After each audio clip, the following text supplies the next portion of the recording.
Our testimony is on grace and peace multiplied on our lives. And I will be looking at 2 Timothy chapter 1, the verse 7, which says that, "For God has not given us the spirit of fear, but of power and of love and of a sound mind." Grace is given to us so that we'll be able to do beyond what our natural strength can do. And where grace has been assigned to us, peace is given to us, because it is the peace of God that will guide us through situations when challenges arises, when things look as if they are impossible to accomplish, when it seems as if our strength is not able to carry us through the end. It is the peace of God that will sustain us in the ways and the path that God has created ahead of us.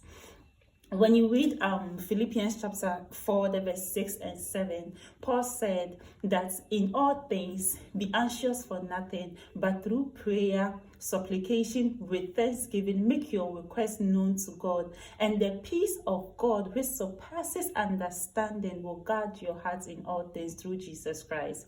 The peace of God is beyond understanding. It's not one that the natural mind can explain, because the peace that we have of this world is circumstantial. You have enough figures in your bank, you have a good relationship that looks very okay in the natural eye, you have a good permanent job that is paying you well, and those things give you peace. Now, that peace of the world is based on what you have been able to achieve. It is based on your knowledge of how much you are capable of doing. But the peace of God comes in when we know that we have nothing but grace, that we are completely relying on grace to carry us through, to see us through. And that peace is not one that the mind or any natural man can explain, because it doesn't make sense, but it's right there in your heart, sitting in your heart, restraining you, guiding you, encouraging you to make decisions when necessary. We see this so many instances in scripture when the peace of God led people to take certain actions.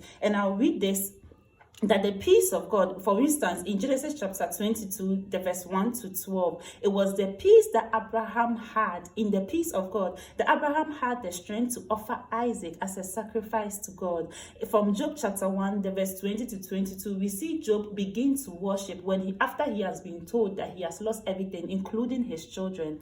In Daniel chapter 3, the verse 16 and 18, Shadrach, Meshach, Abednego, with the peace of God, was able to walk into, scripture calls it the fiery furnace, burning fiery furnace. They confidently walk into it because they had peace from God. And then in Daniel chapter 3, the verse 16 to 18, with that same peace, Daniel was able to walk into the lion's den.